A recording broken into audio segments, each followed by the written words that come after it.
चलिए, बात चल रही है भारत के क्वालिटीज़ की, भारत के समृद्धियों को देख रहे हैं, जहां पर हमने भारत का लिटरेचर देखा, जहां पर हम देख रहे हैं कि टेक्नोलॉजी को इस दुनिया को देने वाला इस भारत देश है। अब बात करते हैं कि भारत देश मात्र बाह्यत से समृद्ध नहीं था, लेकिन ये भारत देश था जिसके पास में अपनी आंतरिक समृद्धि थी, जो आंतरिक समृद्धि जो शायद किसी भी देश के नागरिक के पास में नहीं थी। ऐसे बाह्य के साथ साथ में अंतर से भी समृद्ध था हमारा ये भारत देश। भाई, जब भारत और पाकिस्तान में युद्ध हुआ था, जब इंदिरा गांधी की सरकार थी और उस समय में हमारे सरकार ने उस समय जो जो इलाका जीता था उस पर कब्जा करके जब दोनों सरकार आमने सामने बैठी साइन करने के लिए, उस समय में इंदिरा गांधी ने क्या किया था पता है? इंदिरा गांधी ने उस समय में अपने इस भारत का जो सूत्र है, जो फॉरगिवनेस, जो क्षमा देना, जो हमारे इस देश का कर्तव्य है, जो हमारे इस देश का एक आंतरिक गुण है, उस गुण को वहां पर इंदिरा गांधी ने अपने कर्तव्य में उतारा था।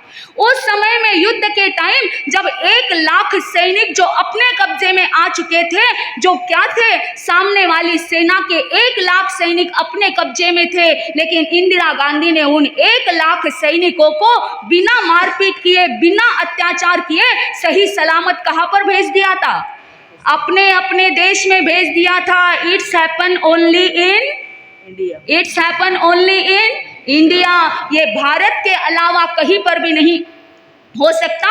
जो भारत की समृद्धि है कि जहां पर क्षमा दी जाती है, जहां पर क्षमा ली जाती है, और ये क्षमा का सूत्र और किसी संस्कृति में नहीं मिलेगा। अब आप लोग कहते हो कि बाइबल में भी तो शब्द आता है फॉरगिवनेस का, पर आपकी जानकारी के लिए बता दूं कि बाइबल में जो फॉरगिवनेस का जो शब्द आता है, उस समय में जब जीसस क्राइस्ट यहाँ पर आए और उन्होंने जो हिमालय प्रदेश में, हिमालय पर्वत पर जो साधना कर रहे दिगंबर मुनि थे, उन्हीं के पास से उन्होंने इस सूत्र को सीखा था और वहीं पर उन्होंने इस फॉरगिवनेस की ट्रेनिंग ली थी। लेकिन ये क्षमा देना और क्षमा लेना ये किसकी संस्कृति है? अपने भारत देश की है, जो आज पूरे विश्व भर में फैल रही है, क्योंकि हर कोई शांति चाहता है और क्षमा के बिना शांति देने वाला और कोई सूत्र इस संसार में हो ही नहीं सकता। तो ये हमारे भारत देश की आंतरिक समृद्धि है। उसी के साथ साथ में बहुत हमारी अच्छी एक अंतर की समृद्धि है, जो हम देना जानते हैं। हम क्या जानते हैं? हम देना जानते हैं। हम लोगों को खिलाकर फिर खाना जानते हैं। ये हमारी संस्कृति है। भाई, आज तक हमारे भारत देश में चाहे कितनी भी अनाज की तंगी क्यों ना आई हो, लेकिन जब जब भी अफ्रीकन देशों में दुकाल पड़ा है, तब तब हमारे इस भारत देश की संस्कृति, जो देने की संस्कृति है, कहते हैं कि जब सोमालिया नाम की कंट्री में 18 साल का दुकाल पड़ा था, 18 साल का अकाल जब पड़ा था, तब हमारे इस भारत देश ने अबजो टन डॉलर का अनाज कहां पर भेजा? उन देशों को, उस सोमालिया कंट्री को भेजा, और वो भी बिना मूल्य, टोटली फ्री। ये किसकी वजह से हुआ? क्योंकि हमारी संस्कृति कौन सी है? देने की है। यहाँ का बच्चा भी देना जानता है। अरे, जब बच्चे को किसी मंदिर में, किसी स्थानक में लेकर जाओ और वहां का दान पात्र बच्चा देखता है, वो भी अपने माँ से कहता है, मम्मी मुझे पैसे दो, मुझे क्या करना है? दान पेटी में डालना है। यानी ये हमारा भारत देश जो देना और जो लुटाना जानता है। भाई, यहाँ पर इसीलिए आज भी हमारे माता बहनें जब जब भी सब रोटी बनाती हैं, तब हमारे रोटियों में पहली रोटी किसकी बनती है?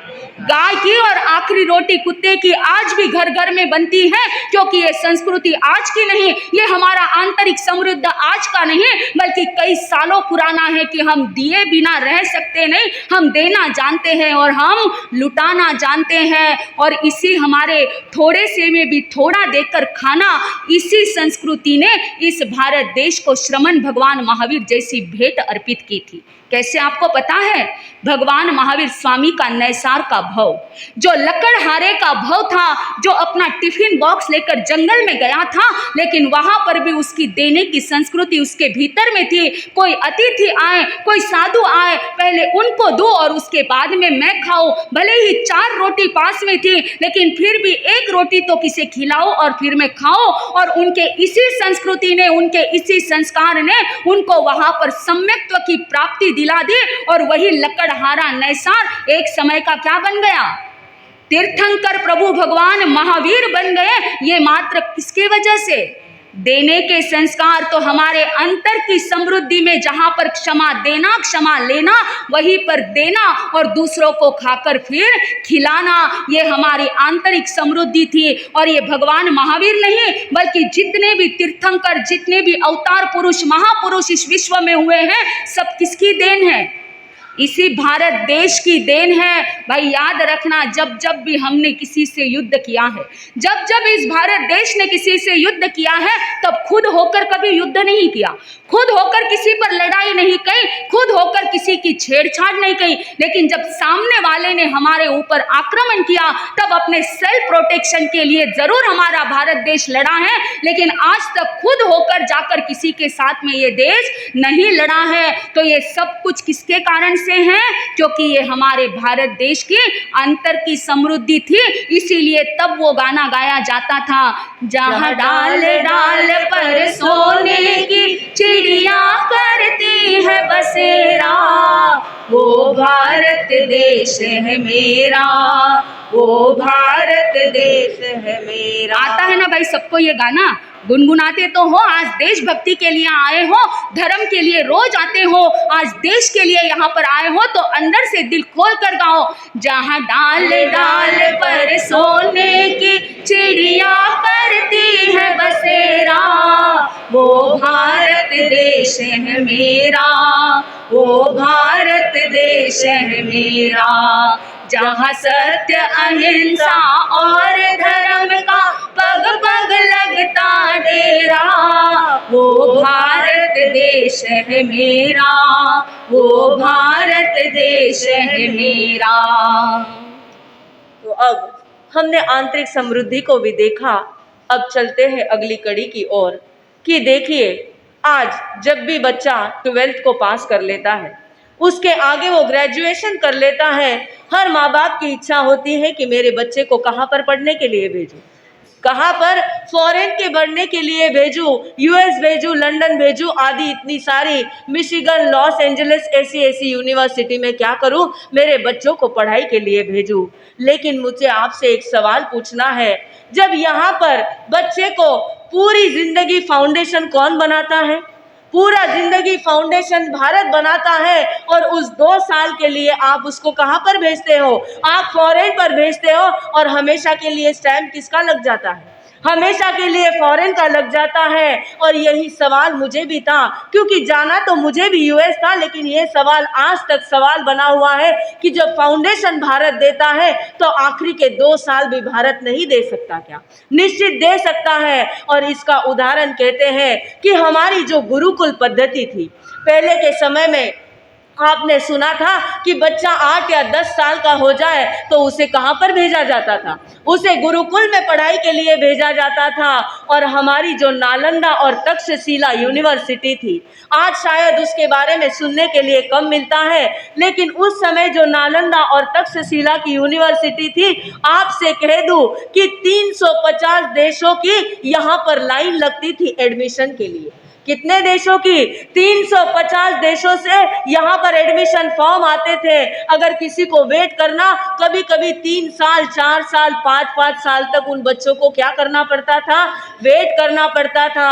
और ये यूनिवर्सिटी इतनी समृद्ध थी कि यहाँ पर 1 लाख बच्चे एट अ टाइम पढ़ सके। कितने बच्चे?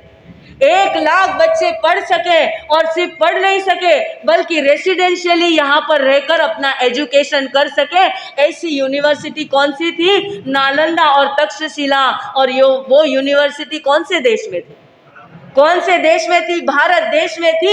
ऐसा सुंदर एजुकेशन सिस्टम हमारे यहाँ पर था।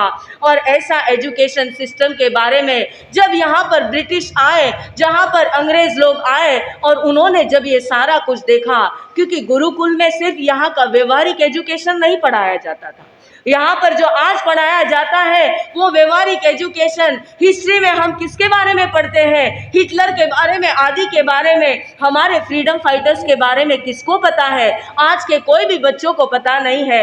मैथ्स में साइन थीटा कॉस थीटा इसका एजुकेशन पढ़ाया जाता है जो पूरी जिंदगी में कभी काम में नहीं आता, क्योंकि हमारी जो गुरुकुल पद्धति थी उसके अंदर केवल पढ़ाई नहीं किया जाती थी, वैदिक मैथ्स होता था। उनको रसोई अगर आन पड़े समय पड़े तो खुद के हाथों से बनाकर कैसे खाना खाना पता था।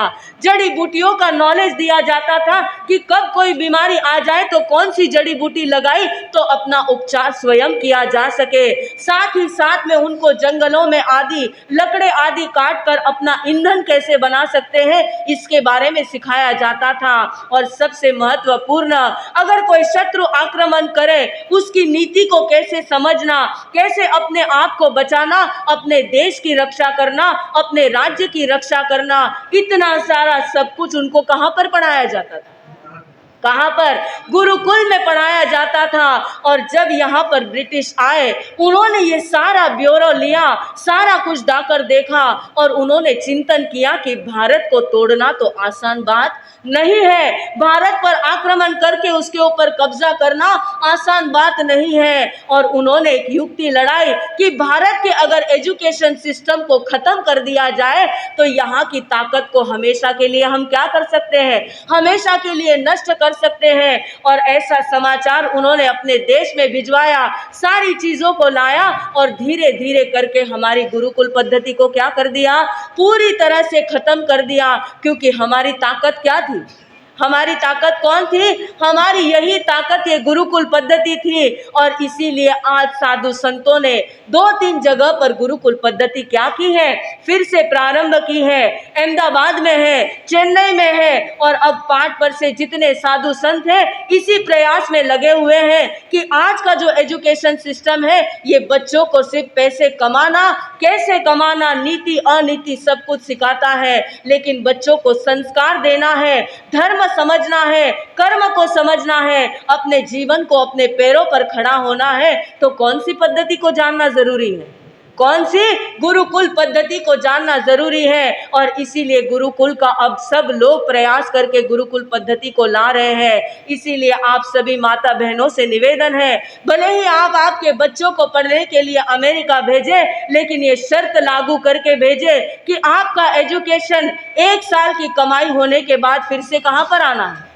फिर से कहां पर आना है? भारत में आना है। अरे जिसकी मिट्टी खाई, जिसका नमक खाया, जिसने ज्ञान लायक बनाया, जिसने अमेरिका जाने लायक बनाया, उस भारत को छोड़कर तुम जा कैसे सकते हो? उस भारत के उपकार को भूल कैसे सकते हो?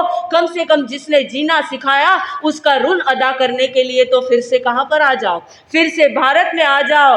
भारत की आज भी अगर आप अपने बच्चों को भारत के बाहर भेज रहे हैं और वहां पर पढ़ाई कर रहे हो, मैं तो एक कहती हूं कि यहाँ की गुलामी छोड़ी और वहां पर जाकर वो क्या बन गए? कौन बन गए हैं? गुलाम बन गए हैं। और अगर आप कहते हैं ना मारवाड़ी हमेशा कैसा रहता है? राजा की सेवक। कैसा रहना चाहता है? अगर राजा बनना है तो वहां से यहाँ पर आओ और ऐसा राजा बन के बताओ कि यहाँ की प्रकृति, यहाँ की टेक्नोलॉजी 10 गुना बाहर जाकर इसको टेक्नोलॉजी को सीखने के लिए यहाँ पर उनको आना पड़े। अगर करना है तो भारत के लिए ऐसा कुछ करो। तो ऐसा हमारी गुरुकुल पद्धति है, ऐसा एजुकेशन हमें लेना और हमें नाज होना चाहिए हमारे कौन सी भूमि पर? भारत की भूमि पर। तो भाई ये थी हमारे भारत देश की क्वालिटीज, जो हमने कुछ क्वालिटी आपके सामने रखी। लेकिन ऐसे समृद्धियों से समृद्ध हमारा भारत देश, ना जाने कहां से गुलामी की ऐसी आंधी आई, ऐसा तूफान आया और हमारे पूरे भारतीय संस्कृति पर अपने पाश्चात्य संस्कृति की चादर को ओढ़कर चला गया और अपने भारतीय संस्कृति को अपने पाश्चात्य संस्कृति के चादर के तले ढक कर चला गया। लेकिन जिस समय में वो दौर इस देश पर आया था, जब अंग्रेजों ने अपने देश पर आक्रमण करके अपने देश को गुलाम बना लिया था, तब देश का बच्चा देश के हर एक व्यक्ति के मन में देशभक्ति क्या हो गई थी? जागरूक हो गई थी। जब हम इन फिरंगियों के घेरे में थे, उस समय में रंग दे बसंती चोला इस एक आवाज पर टोले की टोले मैदान में उतर कर आए थे। वंदे मातरम के एक नारे से अंदर का जो खून उबला था, जो खून में उठा हुआ वो 5 डिग्री का तूफान अंग्रेजों के जड़ों को हिलाकर रख देता था। ऐसा तूफान हमारे इस भारत देश में जब गुलामी के समय में आया था, जिस समय में लोग लड़ने के लिए तैयार थे, मर मिटने के लिए तैयार थे, फांसी पर चढ़ जाने के लिए तैयार थे, क्योंकि वो उस समय के देशभक्ति की मांग थी, उस समय के देशभक्ति की वो कसौटी थी कि देश को यदि आजाद करना है तो पहले अपने देश के खून को बहाना होगा। इसीलिए तुम मुझे खून दो और मैं तुम्हें आजादी दूंगा। ऐसे नारों से, अनेक नारों से कई सैनिक मैदान में उतर चुके थे और जान लिया था यदि देश को यदि आजाद करना है तो हम जैसे नौजवानों के खून का तिलक इसे लगाना पड़ेगा। और उसके लिए हर एक नौजवान इस देश का तैयार हुआ। तब कहीं जाकर हमारा भारत देश क्या हुआ था, स्वतंत्र हुआ था। लेकिन ये तो उस समय की मांग थी जहां पर मरना, मिटना और फांसी चढ़ जाना ये देशभक्ति प्रदर्शित करने का एक उस समय का क्या था, तरीका था। किंतु ये तो उस समय की बात थी, किंतु आज देश हमको लड़ने के लिए, लड़ जाने के लिए, मिट जाने के लिए, मर जाने के लिए या फांसी पर चढ़ जाने के लिए नहीं कहता है। लेकिन आज अगर हमारे विचारों से देखें तो अगर हर देश का हर नागरिक, हर व्यक्ति अगर अपना काम पूरी ईमानदारी से करे, पूरी मेहनत से करे, पूरी लगन से करे, तो आज के समय में वही सच्चा कौन कहलाएगा, वही सच्चा देशभक्त कहलाएगा। ये नहीं कहते कि फेसबुक और व्हाट्सएप को, अपने डीपी को 3 रंगों से रंग दिया और अपनी देशभक्ति को क्या कर दिया, प्रदर्शित कर दिया। ऐसी देशभक्ति कोई काम की नहीं है। अगर करना है तो अपने परिवार को, अपने समाज को, अपने देश के प्रति अपना समर्पण भाव रखने के लिए, यहाँ पर वो देशभक्ति को बताने के लिए हर देशद्रोही के मन में ये विचार आना चाहिए कि मैं विद्रोह कर रहा हूँ तो किसके साथ कर रहा हूँ, मैं फॉरेन कंट्रीज में घूमकर आ रहा हूँ और नाम किसका खराब करता हूँ, भारत में ये गंदा है, ये गंदा है। ऐसा करने वाला आज के समय में कौन नहीं कहलाएगा, सच्चा देशभक्त नहीं कहलाएगा। अगर आज के समय देशभक्ति है तो अपना काम ईमानदारी से करो और भारत का नाम क्या करो, ऊंचा करो। और इसी श्रृंखला के अंदर आज हमारा एक परम कर्तव्य बनता है कि आज जो सुख चैन की रोटी, सुख चैन की सांस हम यहाँ पर बैठे हैं, ले रहे हैं तो किसकी बदौलत ले रहे हैं, जो सरहद पर हमारे देश के भाई वहाँ पर क्या कर रहे हैं, आंखों में पानी डालकर दिन रात बॉर्डर की क्या कर रहे हैं, सुरक्षा कर रहे हैं। आज तो वो वहाँ पर है, अपने परिवार से दूर है, अपने बच्चे से दूर है, अपने माता पिता से दूर है। बस किसके लिए दूर है, हमारे लिए दूर है। तो आज हमारा कर्तव्य बनता है कि जिन लोगों ने पहले इस भारत को आज़ाद करने के लिए अपने जीवन का बलिदान दिया और आज भी जिस समय में जो लोग वहाँ पर तैनात हैं, जो वहाँ पर हमारे लिए उनके जानों की बाजी लगाकर हमारी रक्षा कर रहे हैं, उनका सम्मान करने का समय आ चुका है। तो आओ देश का सम्मान करें, शहीदों की शहादत को याद करें। आओ देश का सम्मान करें, शहीदों की शहादतों को याद करें। एक बार फिर से राष्ट्र की कमान, एक बार फिर से राष्ट्र की कमान हम हिंदुस्तानी अपने हाथ धरे। आओ स्वतंत्रता दिवस पर इन सब का सम्मान करें, इन सब का सम्मान करें।